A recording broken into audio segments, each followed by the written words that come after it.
Estudios de Torah 12. El libro del tiempo y la eternidad. Parte 3. Tercer capítulo, el 1 de Nisan y Lelis Samai. Jodes, el milagro de la renovación. Permanencia en el cambio. El rey Hizquía y la consagración del templo. La expulsión de las mujeres extranjeras. La exactitud de la revelación. El signo de Aries. Año nuevo de los reyes. Y Burasaná, el año de 13 meses. El 7 de Nisan. Profecía, sobre Faraón. La muerte de Miriam el 10 de Nisan. Ocupémonos pues ahora con el mes de Nisan, que en la cuenta de los meses es el primero. La traducción del nombre lo dejo aparte porque nos llevaría demasiado lejos. Como dije ya, el mes de Tisri es el 7º mes, pero el comienzo del año. Es decir, el año comienza con el 7º mes. Notarán aquí una coincidencia significativa del concepto, séptimo, la mitad, el punto en que ha pasado la otra mitad. Porque si Nisan es el primer mes, Tisri es el 7º y el 1 de Tisri es el año nuevo bíblico. De ese día les he contado que es el día en que el ser humano viene a la tierra. Desde esta fecha se cuenta su presencia en el mundo. Y los meses se cuentan a partir del 7º mes de la creación del ser humano, es decir, el 1 de Nisan.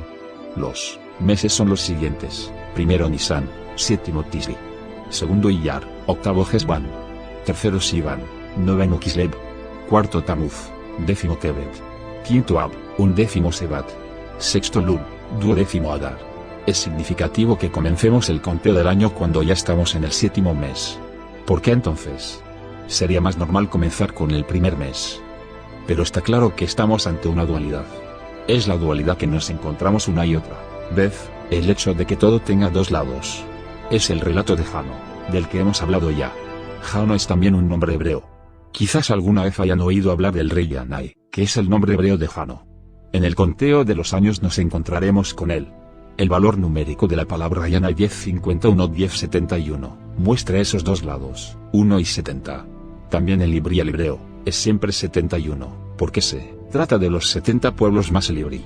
Existe un día dedicado a Yanai. El año mismo es una dualidad. Debemos aprender, seguir aprendiendo, que, en cierta manera, nada de lo que aparece aquí es evidente. Puede también ser otra cosa. Es decir, existe esta vida y también la otra vida. No se trata de la esperanza de otra vida, no. Esta otra vida es una realidad. Existe este mundo y el otro, que siempre están uno al lado del otro, o uno enfrente del otro. Nunca piensen en uno tras otro, en el sentido de que uno termina y ahora comienza el otro. El tiempo es una especie de velo que envuelve y que deja que creamos, existió entonces, pero ya pasó. Es el pasado y ahora nos enfrentamos a otra cosa. A tal afirmación se opone siempre que esos dos lados existen simultáneamente. Muchas veces el ser humano ve un lado solo, y está bien, porque nada puede forzarse aquí. Pero los dos mundos existen simultáneamente. Por esa razón, se encontrarán siempre con una afirmación que dice eso y otra que lo contradice. Es terriblemente incómodo para nuestra percepción que pueda ser eso y aquello, pero esa es realidad. En el cálculo de las probabilidades, donde no estoy tan cómodo como en la estadística científica, también se encuentra esa dualidad, ahí, donde se trata de lo muy pequeño. Puede ser esto y puede ser otra cosa. Y si se pregunta qué es de verdad, un buen estudiante contestaría, es eso y lo otro. Pero a la mayoría le incomoda enormemente, les parece un sinsentido eso de las dos posibilidades. Seguramente habrán oído hablar en la escuela de la geometría euclidiana y la no euclidiana. Una dice eso y la otra aquello. Y tampoco aquí puede decirse que trabajaré solo con esta posibilidad, y no con la otra. De nuevo, esos dos lados. Lo que acontece el primer día del primer mes y hablamos de una de las opiniones sobre el diluvio, que la tierra se había secado sucede, según otra opinión, el 1 de Tisri. Así también se dice que el ser humano fue creado un 1 de Nisan, pero de una forma incomprensible para nosotros. Para nuestra realidad vale que el cuerpo que vemos apareciera el 1 de Tisri. Existe también otra postura curiosa en la tradición, que normalmente no es bien comprendida. Se dice que hay dos escuelas filosóficas. Pero no se trata de dos escuelas, sino de dos hombres que vivían al mismo tiempo pero que explicaban las cosas de forma diferente. Se contradecían. Una es la escuela de la casa de Hillel 5:30-30, otra la de la casa de Samai 340-10. Cuando Hillel dice que algo es negro, Samai dice que es blanco. Parece un deporte y suena muy confuso, pero se dice que Hillel está para este mundo, sigue la halajá, el camino, mientras que Samai está para el otro mundo. Puede preguntarse por qué se molestan viniendo cada vez con una nueva contradicción. Pero no se trata del deseo de contradecir, es simplemente el otro lado de las cosas. Uno dice que el ser humano es un hombre, otro dice que es una mujer. Los dos tienen razón. Es Estéfano, que por un lado parece ser hombre y por el otro, mujer. En cierta manera, las dos opiniones son verdaderas. Tendremos que acostumbrarnos al hecho de que se diga en cuanto a Nisan, es el comienzo del conteo de los meses. Porque, en verdad, los meses contienen una renovación. Jodes significa mes y también renovación. Luna nueva, Hadasa, nueva. Siempre se habla en hebreo de Jodes, refiriéndose al mes. Existe también otro nombre para mes o luna que es Yareach 10-208, pero no se usa nunca.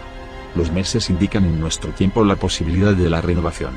Significa que algo totalmente nuevo puede comenzar, que la vida no tiene por qué continuar como siempre. Se expresa también en el tiempo, todo se expresa en el tiempo, en las plantas, animales y signos astrológicos. El tiempo se expresa en la forma en que vemos la luna. Siempre la vemos apareciendo y desapareciendo. Pero en realidad la luna permanece igual. Todo el mundo lo sabe perfectamente y siempre se ha sabido. Pero para nosotros, aparece de tal forma que decimos, qué extraño, es una parte nada más de la luna. ¿Dónde habrá quedado el resto? Disminuye y desaparecerá del todo. Por ello se dice de la luna expresado en el tiempo que muestra la existencia de un mundo en renovación permanente. Y la primera renovación en la Biblia en ese libro que está más allá del tiempo, ahí donde comienza el mes de Nisan, sucede la salida de Mizaim, la liberación de la esclavitud en la dualidad, en la oposición. Si yo digo, es Nisan y es Tisi, ¿qué es entonces? Es una contradicción. Pero se puede salir de esa contradicción, aunque permanezca. Porque Egipto no desaparece. Aunque solo se puede salir si otro mundo interviene. Dios interviene, y por ello podrás salir. No podrás salir por tu lógica ni por tu mente aguda o por tu reflexión. Hay una frase relacionada que se dice en la fiesta de Pascua, que está escrita en un trozo de la Agadá, y si todos fuésemos grandes sabios, llenos de entendimiento y conociéramos toda la Torá, aún así, nunca seríamos salvados de Egipto si Dios no interviene. Porque esta salvación no tiene nada que ver con inteligencia, conocimientos o entendimientos. Necesita una intervención de otra parte que puede suceder en cualquier momento si se quiere ser salvado. No es posible hacerlo por la propia fuerza. Todo lo contrario. Un sabio verdadero sabe que toda la sabiduría que posee, viene de otra parte. No sabe, es sabido. Se le regala para que sepa. Las personas que piensan que ellas mismas construyen y hacen por su propia inteligencia, no son del todo inteligentes. En hebreo, Sekel 320-30 es la inteligencia y Sacol 60-20-30 es la necedad, obrar neciamente. Se dice que la inteligencia del ser humano es causa de su necedad, porque sus conclusiones son causales. De esto sale aquello, etc. Y siempre se llega a las mismas conclusiones. El intelecto no ve ninguna posibilidad de salir de esa contradicción. Y solo sucede si Dios interviene, en cada momento, en cada ser humano, cuando lo ve. Allí donde comienza la salida de Mizaim, Dios dice a Moisés y a Aarón, en este mes Nisan que viene, y con el trocito de luna que va a aparecer, comienzan las renovaciones. Y la primera renovación es la salida de Mizaim, la salvación perfecta. Y sentimos que el tiempo de la luna, de la renovación, no es un tiempo que podamos calcular. No cuentes según la luna, porque no está para que tú calcules. Conociendo el recorrido de la luna, aproximadamente 29,5 días, puedes calcular con precisión en qué día va a caer la luna nueva en el año 16.000. Con total precisión y, a pesar de ello, está dicho que no calcules nunca así con la luna. La luna es una señal que te dice que hay algo en el mundo y en el ser humano que se renueva constantemente, que puede renacer, completamente nuevo. La forma no es algo que somete, en el sentido de que soy así y así me quedaré, es seguro. No es verdad. En cada momento sucede una renovación de la forma. Por ese motivo, los meses cuentan a partir de Nisan, primer mes, el mes de la renovación. Porque ahí se expresa el hecho de que existe una forma que contiene toda renovación, pero que no tiene nada que ver con las propiedades corporales del ser humano.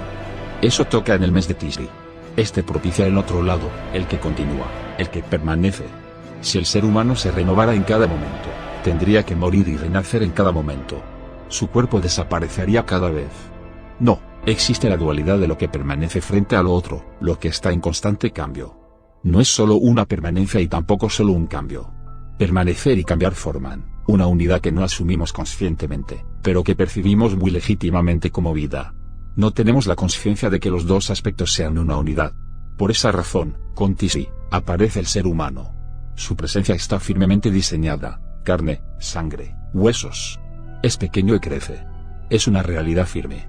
El cuerpo tiene muchas cualidades, de las cuales el ser humano no puede desprenderse, las lleva consigo, también sus cromosomas y todo lo demás. Y después surge el ser humano también el 1 de Nisan, en el comienzo de las renovaciones. En cada momento es renovado y reconstruido. Los dos lados existen simultáneamente. De ese ser humano en constante renovación, puede decirse que es lo contrario de aquel que permanece, que dice soy como soy, y nada puede cambiarse. Enfrente está aquel que dice, siempre hay un nuevo cambio, no permanezco como soy, por fortuna. El milagro es que podamos cambiar. La salida de Mitzrayim, Egipto, estrechez, esclavitud, dualidad, la forma, es esa renovación, porque realmente, tendrías que permanecer en Egipto para siempre. Es el mundo que tenemos delante, tal cual. Y nunca podrías, ni se te permitiría, salir. Pero fíjate en este grandísimo milagro, esta irrupción, este cambio inesperado, esta salida de la esclavitud. En el relato del diluvio se cuenta también que el 1 de Nisan la tierra está ya seca, y este hecho coincide con el momento de la creación. Los dos eventos suceden el 1 de Nisan. Pero otro dice que sucede el 1 de Tisri. Y la paloma que se ha enviado antes de que la tierra se haya secado por completo en dos ocasiones significa que se ha enviado con anterioridad, para traer el mensaje. Antes de la aparición del ser humano, la paloma está ya volando hacia aquí y hacia allá, y también el cuervo. Cuando aparece el ser humano, ha sucedido ya. Y solo entonces la tierra se hace visible. Antes, la tierra está, pero cubierta de agua, de tiempo. Ahora queda visible. Es su nacimiento. Un nacimiento doble, dual, el 1 de Tisri y el 1 de Nisan. El ser humano nace en las dos ocasiones. Les estoy hablando de dos conceptos, del nacimiento del ser humano y del secado de la tierra después del diluvio. Momento en que la Teba, 402.5 el arca, es decir, la palabra, toma asiento en la tierra y se abre. La palabra toma forma en la tierra. Quisiera mostrarles algunos otros aspectos del 1 de Nisan, para poner énfasis en el hecho de que el ser humano, aparece como ese elemento renovador, el que tiene en sí el milagro de la renovación. Se expresa también en las costumbres judías. No quiero contarlo como una especie de folclore, sino para mostrarles desde otro mundo que existe también ahí. La mayoría de los judíos no tienen estos conocimientos, ya no conocen el significado de las costumbres. Lo cuento como un conocimiento desde lo más íntimo del ser humano, un conocimiento desde su estado primitivo que le acompaña y le ha acompañado, es decir, que el 1 del Nisan existe la posibilidad de ser salvado por Dios. Porque es a través de Dios como la salvación se hace realidad. Un tercer aspecto del 1 de Nisan es que, en los tiempos del rey Hizquía, el templo es consagrado de nuevo. En hebreo, ese nombre es Hizquiyahu 87-110-5-6, fuerza de Dios. La raíz es Hasak, fuerza o poder. No se trata de nuestra fuerza, sino de otra. Cuando Josué es llamado para llevar a Israel desde el desierto a ese otro mundo, se utiliza de nuevo cierta expresión en cuanto a él, Hasak Behemaz 87-106-140-90, que se traduce como esfuérzate y sé valiente. Estas expresiones son sinónimas y se usan precisamente con Josué y en ningún otro lugar. Es como si fuese una especie de divisa, un ruego, un deseo, una esperanza. Ante todo sé fuerte y valiente. Pero, ¿qué se espera del pobre Josué, como para desearle justamente ahora fuerza? Se le podría desear a cualquiera. Esa palabra, Hasak, está en el nombre del rey Hizquiyahu. De él se cuenta que, realmente, es idéntico al Mesías. Suena algo loco, pero solo quiere decir que algo muy especial pasa, en él. Sucede el milagro de su enfermedad y de su curación. Y Hizquiyahu lo ven en el calendario aparece también el 1 de Nisan. La palabra Hasak en su nombre contiene ese saber imponerse, prevalecer en toda circunstancia. Se trata de una fuerza que no presta atención a las circunstancias, que sigue, aunque la situación sea del todo desesperada. Parece presunción y obstinación, pero es la capacidad de perseverar y de prevalecer, junto con una fe grandiosa. No es ninguna tontería lo que se exige de Josué, ese traslado al otro mundo. Simplemente, debe creer que puede hacerlo. Y tan pronto como comienza la tarea y cruza el Jordán y Arden 10-204-50 en hebreo, el maná cesa y parece que todo vaya por un camino equivocado. El río Jordán aquí es una señal de que ese otro Yarden existe, de la misma forma que la luna que vemos es una señal de que la luna verdadera existe. Esa capacidad de perseverar y de imponerse a pesar de todo, es Hasak. Hizquiyahu tiene en su nombre esa sabiduría de poder imponerse. Se manifiesta también en su enfermedad, porque está mortalmente enfermo, pero no muere. Reza esa oración y de pronto hay un cambio total y recobra todas sus fuerzas. En la vida de Hizquiyahu, el 1 de Nisan, es de nuevo consagrada la casa de Dios llamada templo, el lugar donde habita Dios en la tierra. ¿No es lo mismo que la creación del ser humano? Esa consagración no es ninguna ceremonia que pudiera grabarse en video. Es de nuevo la creación del ser humano, que en la noción de Hizkiah aparece de nuevo con aquel que es el Salvador, y no lo es, porque no sabe cantar. El ser humano no puede cantar, porque cantar significa seguir un orden firme, un camino firme y permanente, como lo muestra una canción y también un poema. Poema en hebreo es casi la misma palabra que canción. No voy a considerar los poemas modernos aquí, porque vienen de otro mundo. Pero una canción puede cantarse solo mediante reglas fijas. Desviarse de lo establecido significa desafinar. Del ser humano que viene a este mundo podría decirse que puede seguir una ruta firme. Está claramente delante de él. Pero desafina, no puede cantar, canta una vez así y luego diferente. Hace cosas del todo absurdas, por decirlo así, y esa es la conversación de Dios con el ser humano. Pero, por fortuna, su vida no es solo canción ni poema, porque de ser así, el mundo no sería mundo. Con Hizkiah comienza la consagración, la purificación del templo que estaba lleno de inmundicia. No era lugar para que Dios viviera. Más bien caos y confusión, en ese 1 de Nisan, 2 Crónicas, 29,5. Si vivimos el 1 de Nisan, que cae en general en el mes de marzo o abril, algo muy determinado está presente y ese punto en el tiempo coincide con el punto en la eternidad. De ahí viene hasta aquí. No puede decirse que, entonces, hace miles de años, Hizkiah hizo eso o aquello en el templo. No. Lo hace ahora. Que tú no puedas ver el templo es triste, pero tampoco el 1 de Tisri el ser humano es capaz de ver a Lisa. Eso también es triste. Si pudieras verle, sabrías, tendrías conciencia de que sucede siempre de nuevo. Y así, cada día suceden cosas. No hay ningún día y ninguna hora que no sean importantes. Luego, un cuarto aspecto que también conocerán de la Biblia. Es un relato aparentemente cruel, está en el libro de Esdras. Los seres humanos que regresan de Babel y que ahora se llaman judíos, tienen todas mujeres extranjeras. Y no puede ser, esas mujeres extranjeras deben desaparecer. Y si vives este primer día del mes de Nisan, el comienzo del conteo de los meses, te preguntarás qué pueden significar, realmente esas mujeres extranjeras. ¿Son mujeres como las nuestras o se trata de otra cosa diferente del todo? Estamos ante la creación del ser humano. La fase del animal ha pasado. El cuerpo que es un cuerpo de animal, es renovado. Sabrán que el ser humano es el 8º acto de la creación y los animales el 7º.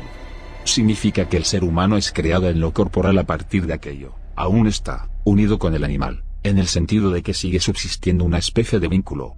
Muchas veces se utiliza la Biblia equivocadamente como libro de recetas o de citas, del que pueden sacarse ciertas reglas para luego vivir feliz en el más allá. Aquí no se trata de un repudio de mujeres. Entenderlo así sería hacer un uso deshonesto de la Biblia. La Biblia no es ningún libro de prescripciones. La Biblia es una revelación, un milagro que es dado al mundo. Si la Biblia dice que las mujeres extranjeras deben desaparecer de inmediato, significa que el aspecto físico, que es representado siempre como femenino, debe desaparecer. De otra forma, el mundo no puede subsistir. La creación del ser humano corre paralelamente a una lucha gigantesca. Lo válido para el final de la noche y el comienzo del día, es válido también para el mes y el año. Cada día tiene 4 ciclos y cuando apunta el día es aún de noche y hay oscuridad profunda. Todo lo anterior, todo lo demoníaco, debe eliminarse. El ser humano debe liberarse de lo demoníaco. Vierte agua sobre sí y queda liberado. Es lo mismo que a las mujeres extranjeras que deben irse. Son arrastradas a otro mundo, a otro tiempo, y el ser humano queda liberado. Es un nacimiento. Suelta lo anterior, de no hacerlo moriría, no podría nacer. Debe soltarse para nacer aquí. También eso es el 1 de Nisan. Aquí hay una gran concentración de eventos. Más tarde nos encontraremos con días que tienen un solo acontecimiento. Lamentablemente no podremos hablar de todos los 365 días del año. Necesitaríamos algunos años para hacerlo, y considerando las condiciones difíciles en nuestro estado de bienestar, en el que nadie tiene ya tiempo, es imposible. Aunque por supuesto me gustaría hacerlo, únicamente trataremos algunos aspectos. He anotado todos aquí, porque había un tiempo en que no se hablaba aún de un estado de bienestar. Entonces tenía tiempo de escribir. Haré, pues, una selección, y en todo caso, tendrán una buena idea del año. Resumiendo, el 1 de Nisan es el comienzo de las renovaciones. No hay ninguna justificación para decir, es así, no puede cambiarse. Siempre puede cambiarse, cada día, cada momento la creación comienza de nuevo. No hay nada fijo para siempre. Aunque sí, el 1 de Nisan está fijo y el 1 de Tisri también. También hay que considerar ese otro aspecto. El ser humano de Tisri, en cierto aspecto, debe esperar al 7º día, al ser humano de Nisan, para que acontezca la irrupción de la renovación. El 1 de Nisan es también el momento en que los sacerdotes en el templo toman la madera, para encender el fuego en el altar. Sabrán que este fuego es algo muy especial. El ser humano aporta la madera. Ez 70-90 en hebreo, madera, árbol, Ez 70-400, tiempo. Las dos palabras son prácticamente iguales en la pronunciación. Es 1-300, fuego. El ser humano propiamente dicho, lleva su tiempo a un lugar donde su cuerpo se quema. Y si aporta su tiempo a ese lugar, el fuego viene del cielo y la madera comienza a arder. Es difícil de comprender. Supongamos que realmente viniese fuego del cielo, como se cuenta. No he estado y no lo he visto. Pero no es necesario estar para saberlo. Y si alguien preguntase, ¿lo has visto? Respondería, mucho más, que solo verlo. Porque no es necesario ver de esta manera. Es decir, el 1 de Nisan el sacerdote que hay dentro del ser humano, lleva esta madera y le dice al cielo, deja que el tiempo comience, deja que el corbán, el sacrificio, arda, es acercamiento a Dios. Sin cantar y sin hacer versos, no pasa nada si se equivoca. Caer y levantarse de nuevo, o también fracasar, hasta el final y siempre de nuevo. Es posible que alguna vez llegue a cantar, pero siempre de nuevo, se equivocará. Y, a pesar de todo, quisiera tanto, quisiera vivir el milagro. Se dice que el 1 de Nisan nacen tanto Abraham como Isaac. Y comprenderán ahora, espero, que no debe entenderse como un acontecimiento histórico.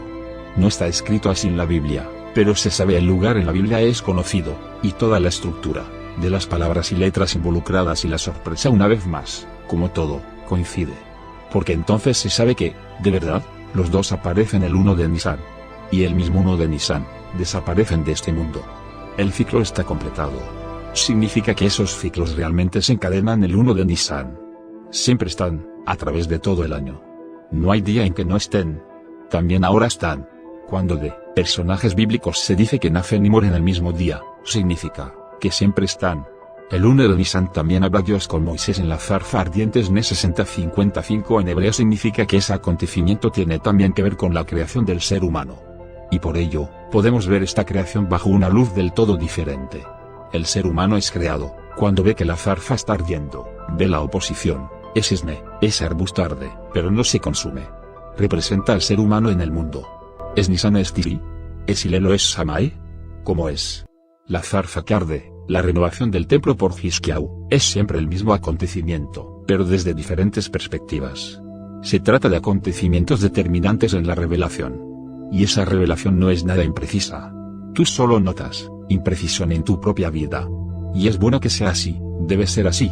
Te acompaña en el camino. Hay mucha niebla, la visión es bastante mala, muchas cosas están ocultas. Pero la revelación y toda la creación, se da de tal forma que todo, hasta el detalle más pequeño, sea exacto y preciso. Puedes confiar en ello. Si ves una rosa muy hermosa, puedes analizarla minuciosamente, hasta la fórmula química de su color, y encontrarás solo perfección hasta en los detalles más insignificantes. Pero no necesitas comprobarlo, porque sabes que es así. Y en eso consiste la niebla en tu vida, que de antemano asumes que tal como están las cosas, están bien. Imagínate que tuvieras que analizar si cada cosa es o no precisa. Es lo que Frederick Van Eden quiso explicar con su Dr. Cifra. No es necesario que analices todo porque todo está bien. Toda revelación auténtica posee esa precisión.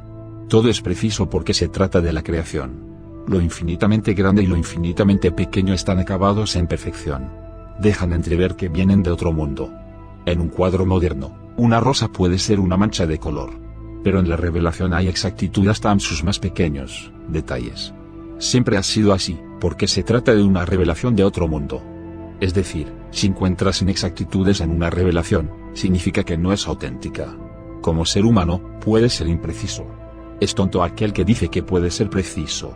Por el contrario, todo lo que viene de otro mundo a este, es preciso y perfecto. Lo mismo vale para el lenguaje. Muestra una exactitud, una legalidad perfecta. Es un grandísimo milagro. El 1 de Nisan sucede también que Dios dice, me acordaré de ti o me acuerdo de ti. En hebreo, Pakod Yikod 80-104 10-80-104. Es una expresión firme que siempre vuelve. Por ejemplo, Joseph dice antes de morir, cuando te vayas de Egipto, llévame. Porque Dios ciertamente se acuerda. Gen 50,25.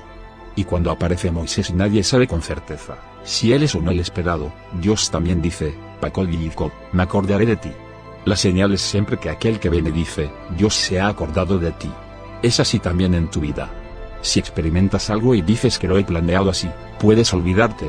Pero si dices, se me ha dado, ha venido a mí, entonces todo está bien. Solo si viene de otra parte, puede ser renovador y liberador aquí.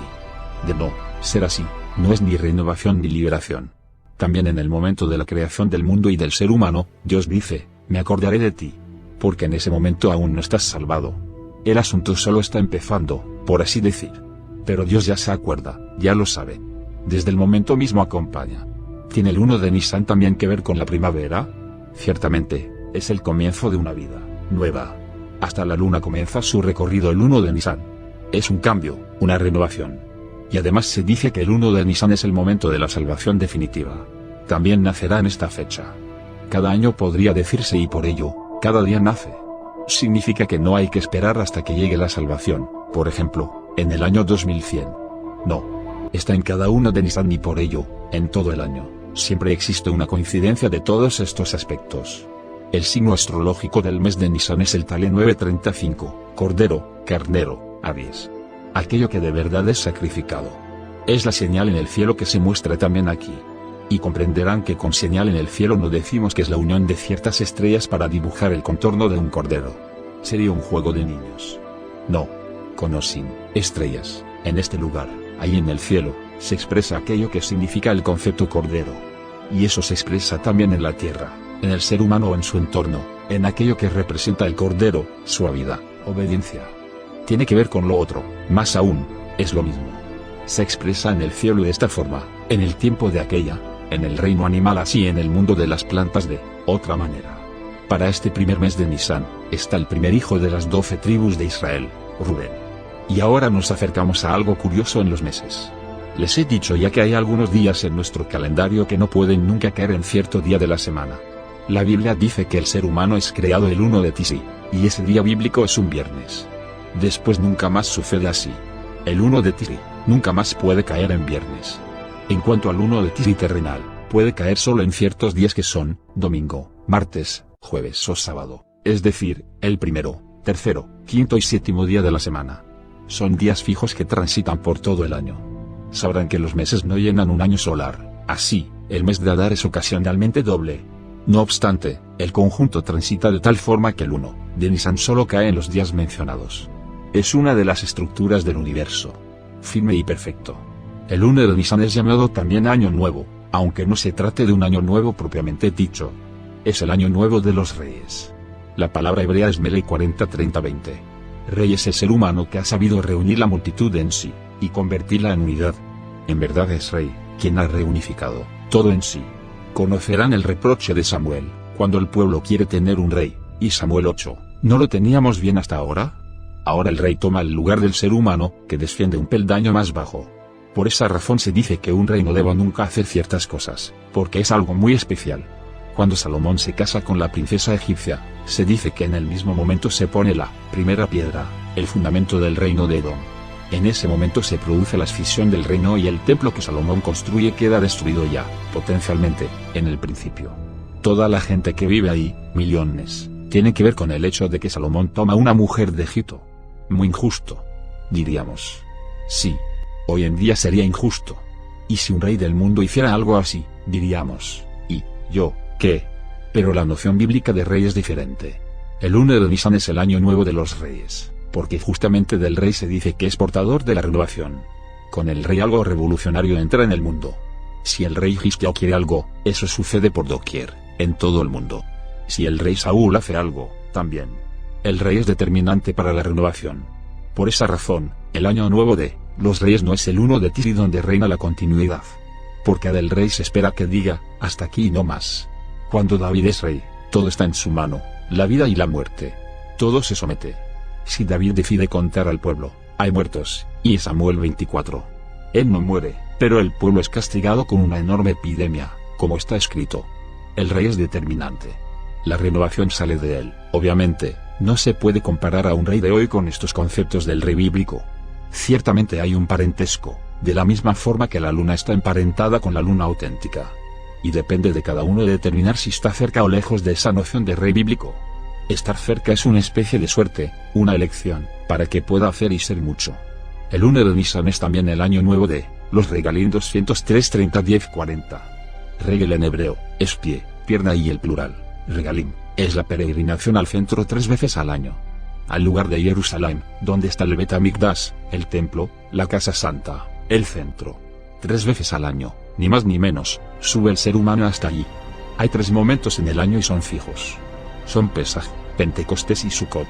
No es que el ser humano determine que vaya de peregrinación, no, simplemente, es así. Es decir, va o no va. Puede estar ahí o no. Desde el otro mundo se puede ver cómo una persona sube ahí. Se va sin coche y sin avión a Jerusalén. No se trata de un viaje turístico. Sucede dentro del ser humano aunque en otro lugar pero de forma que está unido con él. Si tiene esa unión, lo vive muy claramente. La subida es una renovación, porque puede que allí cambie completamente. Todo lo que tenga que ver con una renovación tiene ahí su año nuevo. Es también el día en que el año Ebur se establece. Es el año que tiene 13 meses, en lugar de 12, un mes queda intercalado. Conocerán la diferencia entre el año lunar y el solar. En el calendario bíblico, ninguna corrección es necesaria, porque corre con perfección paralelamente con el sol. Si cada cierto número de años se intercala un mes 13º, es para que todo coincida, hasta la fracción más pequeña del segundo. Es también un milagro que tiene su origen en otro mundo. ¿Cómo es posible que se tengan 12 meses y de vez en cuando un 13º y que todo coincida con total precisión? En el mundo bíblico no hubo nunca un calendario juliano o gregoriano, porque su precisión es tal que nunca necesita ninguna corrección. Pero ese mes intercalado muestra que esa posibilidad existe, porque es el ser humano el que intercala el mes. Y lo curioso es que debe hacerlo basándose en días fijos, determinados, que deben caer en esta o aquella fecha. Y entonces añade ese mes 13º, porque si no, todo el asunto se le escaparía de las manos. El intercalado corrige la situación. Se trata aquí de una renovación muy determinante. El año Ibur con doble mes de Adar deja entrever una posibilidad enteramente diferente. Muestra algo que conlleva la renovación. Existe otra costumbre curiosa el 1 de Nisan, curiosa, por lo menos al primer vistazo. Se toma un shekel 330, una moneda de plata. Su valor numérico es 430, igual que en Efes 50-80-300. Ese shekel, esa moneda de plata, es aquila, expresión de aquello que aparece del lado lunar, del lado de la forma. Y está dicho que el ser humano deba dar siempre medio shekel para conservar el templo, porque la otra mitad no está aquí sino en otro lugar. Ese medio shekel es lo que da el ser humano, la otra mitad ya está. Y el día de la recaudación del medio shekel es el 1 de Nisan. Es el shekel que renovará el templo.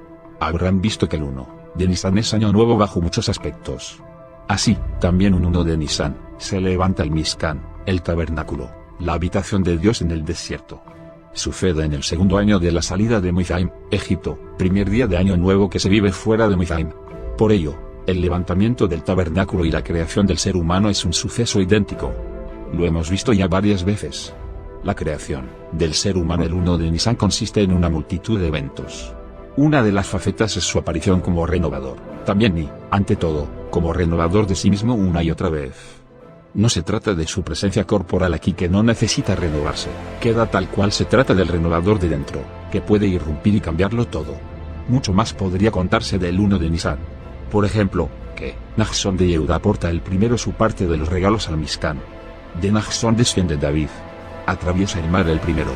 Aarón le dice, no podrás hacerlo, morirás. Pero Nachshon replica, morir o no morir, no es posible de otra forma. Debo atravesarlo, no hay otro camino. Y va, hasta que es evidente que se ahoga. Y entonces, el mar se divide, se seca. El tiempo se divide, mientras cree que se ahoga. El tiempo cristaliza. Mira a través de los cristales, ve todos los tiempos. Es increíble, todas las leyes se detienen en Egipto, donde todo es redondo, las ruedas dejan de girar. Todo acontece de forma misteriosa, porque el tiempo se ha detenido. Lo redondo solo existe en el tiempo. Las ruedas de los carros egipcios dejan de girar. Nachshon es el primero que aporta los regalos. Porque, como se dice, no es cosa baladí lo que hace. En número 7,1283 vemos una lista de diversos regalos que se aportan, desde oro y plata hasta harina y aceite. Y cada uno de los 12 príncipes aporta literalmente lo mismo. De cada uno de los 12 se cuenta explícitamente lo que aporta, aunque sea siempre lo mismo, y se cuenta en cada caso con todo detalle. ¿Por qué esa minuciosidad? Porque la aportación de esas cosas es algo poderoso. No es ninguna tontería que el ser humano sea capaz de hacerlo.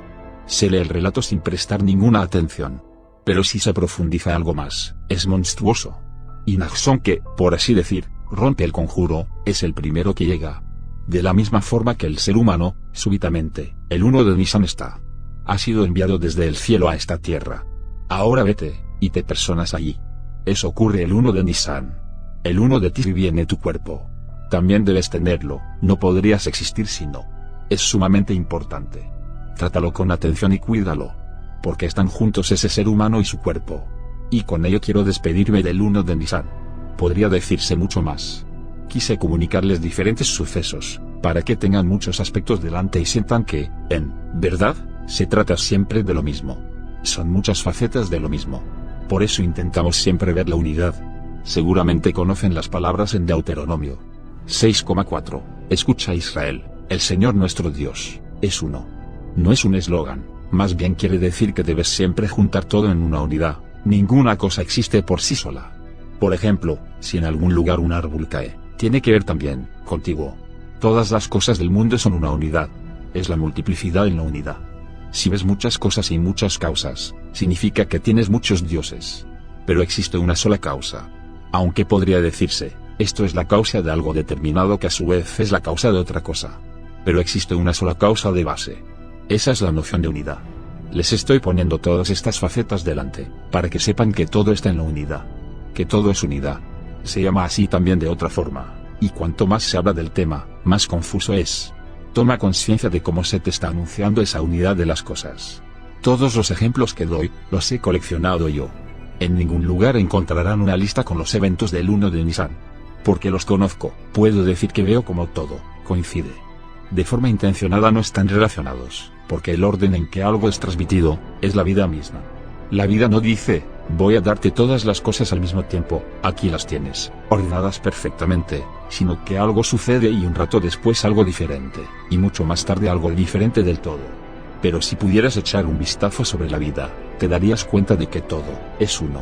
Así es también con la tradición. ¿Por qué un embalaje tan complicado? ¿Por qué rellenar miles de hojas y, además, escritas con letras tan pequeñas?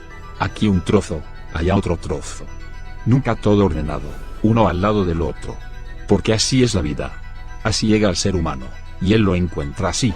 Quien tenga interés lo buscará y lo reconocerá. Y de ese reconocimiento trata el asunto. Por ese motivo también les doy solo estos aspectos y no muchos más. Ya han oído bastante sobre ese 1 de Nisan, el año nuevo de los meses, de las renovaciones. Sigue pues el 2 de Nisan, del que contaré únicamente que en este día la primera vaca, la parte femenina del toro, es quemada. Es sacrificada y quemada en el tabernáculo, como primer sacrificio aportado. Les he dicho ya que el año nuevo es doble y, que tiene 2 días. El 2 de Nisan, por tanto, es el segundo día de año nuevo. Si preguntan cuál es la diferencia, la contestación es que no hay diferencia. Los 2 días son iguales. Quisiera aconsejarles que cuando hablemos del 1 de Tisri se pregunten, ¿qué es el 1 de Nisan? Porque verán un paralelismo muy significativo con aquello que sucede el 1 y 2 de Tisri. Porque el 1 y 2 de Tisri constituyen el año nuevo bíblico. En el calendario está escrito, el año nuevo judío. ¿Cuál es la relación entre esos días? El mes de Nisan cae en marzo/abril, y Tisri en septiembre/octubre. La fecha exacta cambia, porque son meses lunares. Pero en cierto momento se corrige, se intercala un mes 13º, y de nuevo está firme como una roca y coincide perfectamente con el año solar. El 2 de Nisan es el momento en que el ser humano como cuerpo aquí, comienza a arder. He dicho ya que el 1 de Nisan, la madera se coloca sobre el altar y comienza a arder. Y que el 2 de Nisan se toma la vaca, también aquella vaca exclusivamente roja de números 19. Bien entendido, se trata de nuestro cuerpo. Es el inicio del tiempo. Los preparativos están terminados y el ser humano aparece. Sucede realmente, el segundo día, aunque esos 2 días sean una unidad. El 2 de Nisan, Netanel de Issacar aporta su regalo. El 3 de Nisan, el príncipe de Zebulón aporta su regalo. El 4 de Nisan, el príncipe de Rubén. El 5 de Nisan, el de Simón. El 6 de Nisan, el de Gad y el 7 de Nisan, el príncipe de Efraín. Quisiera hablar algo más del 7 de Nisan. En ese día, Ezequiel pronuncia sus profecías sobre el faraón de Egipto. Se preguntarán, ¿tiene tanta importancia? Sí, es muy importante. Porque súbitamente Ezequiel escucha esas profecías. Su nombre significa, es fuerte por Dios. Su nombre contiene las palabras Hasak, fuerte, y él, Dios. Es llamado profeta. Debe, por ejemplo, echarse sobre su lado izquierdo y permanecer así durante meses. Ezequiel 4. Un personaje extraño. Por tanto, Naví 52:10:1 en hebreo, es profeta. Esta palabra tiene que ver con entregar y venir. Va 2:1. A través del Naví, el mensaje es entregado, viene a través de él, desde nuestro interior. No se trata pues de alguien que quiera decir algo. Un Naví es más bien pasivo y solo dice lo que tiene que decir. Y muchas veces no le gusta nada lo que tiene que anunciar, otras veces se enfada mucho, elige a otra persona. No quiero ser profeta. Todos los elegidos tienen miedo de ese honor, porque otra persona puede hacerlo mejor. Porque es bastante desagradable en este mundo. Es mucho más agradable no llamar la atención. Ser profeta no significa pronunciar hermosos versos, sino que es tu vida, sale de ti sin que te des cuenta. A veces sucede en encuentros con otros y pasa a tu alrededor. Y muchas veces sin que des lugar a ello. A todo el mundo le puede suceder, a unos más y a otros menos. Aquí todo está mezclado, en comparación con lo infinito. En algún caso es muy claro, pero siempre existe la posibilidad de error. Si eres pasivo y receptivo, entonces te viene. Ezequiel es un profeta que ya no vive en un país que tenga un templo. Vive en otro mundo. El templo está solo en parte, en su tiempo comienza su desaparición. Y Ezequiel tiene una relación muy determinante con ese suceso. Hay un camino que pasa por Ezequiel. Hay 3 profetas que son llamados los grandes: Isaías, Jeremías y Ezequiel. Luego hay 12 pequeños y otros como Elías y Elisa, o también el profeta Natán o Ga, por ejemplo, que no dicen mucho. Natán tiene que ver con David, pero no dice grandes palabras. Tampoco Elías, que solo actúa. Pero de Ezequiel se dice, a través de él viene la palabra y es pronunciada, y el 7 de Nisan, el 7º día del primer mes, desvela a Egipto su destino. También en otros días encontramos palabras sobre Egipto. Pero el 7 de Nisan es el primer día del año, cuando Ezequiel habla del faraón, en sentido positivo y negativo. También sobre Israel habla en sentido bueno y malo. No le da al uno una patada y al otro, porque es su pueblo, un azucarcillo. Los profetas hablan muy crudamente de Israel, como saben, aunque en otras ocasiones, también se habla bien. Lo mismo sucede con Egipto y Asiria. No es que esos sean buenos y aquellos malos, sino que se trata de todo el mundo, del ser humano en todas sus circunstancias. Recuerdo aquel pasaje en Isaías, donde el profeta dice en el nombre de Dios, en aquel día, Israel será tercero al lado de Mizraim y de Asur. Una bendición en medio de la tierra, que el Señor de los ejércitos bendice, diciendo, bendito Mizraim, mi pueblo, y Asur, la obra de mis manos, e Israel, mi heredad. Isaías 19,24-25. Sentimos que esta tríada se ha convertido en unida. No son extraños que son castigados, por no pertenecer a Israel. El mundo es el mundo, Israel pertenece a este mundo, como, igualmente, Asur. Siempre se trata de elementos del mundo entero, que es imposible clasificar como buenos o malos. El 8 de Nisan, el príncipe de Menasé aporta su regalo, el 9 de Nisan el de Binyamin, el 10 de Nisan, el de Dan. El 10 de Nisan es también, como lo he indicado ya, el momento de la puesta a disposición del cordero, que será comido en Pascua. Los primeros 10 días son festejados sin el cordero y los siguientes 5, con el cordero. El 10 de Nisan, día en que entra el cordero en la casa, es también el día en que fallece Miriam 40-210-40. No se trata de eventos relacionados por casualidad. La entrada del cordero y el fallecimiento de Miriam tienen estrecha relación. ¿Qué nos dice la noción Miriam? Miriam es la causa de que Abraham y Joquebed tengan su tercer hijo, Moisés. Dicen, si en este mundo todo muere, ¿qué sentido tiene vivir para este mundo? También puede decirse, ¿qué sentido tiene tener hijos? Es quizás una expresión extrema. Mucho más importante que la pregunta de si debes o no tener hijos, es tu propia vida.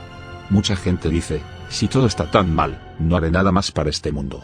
No tiene ningún sentido, me retiro. Y esta sensación llega pronto, cuando algo va mal o si sufrimos algún daño. De todo lo demás que va mal en el mundo, no queremos saber nada, para eso no tenemos tiempo. Pero si nos toca a nosotros, nos enfadamos, nos retiramos y resignamos. Es Miriam la que señala la solución. En cada ser humano están Abraham y Joquebed, el padre y la madre, la imagen de la madre y del padre que están ya antes de la creación. El lado paterno de Dios dice, no hagas al ser humano bajo ningún concepto, todo será muy deplorable. Te olvidará, se irá de casa y andará sus propios caminos. A eso, el lado materno replica, lo haremos a pesar de todo. Yo iré con él. En el caso de Amram y Joquebed, mantienen la misma conversación. Por ello dice la tradición que cuando la noche está en su fase más oscura, cuando el día está a punto de estallar, el hombre y la mujer conversan.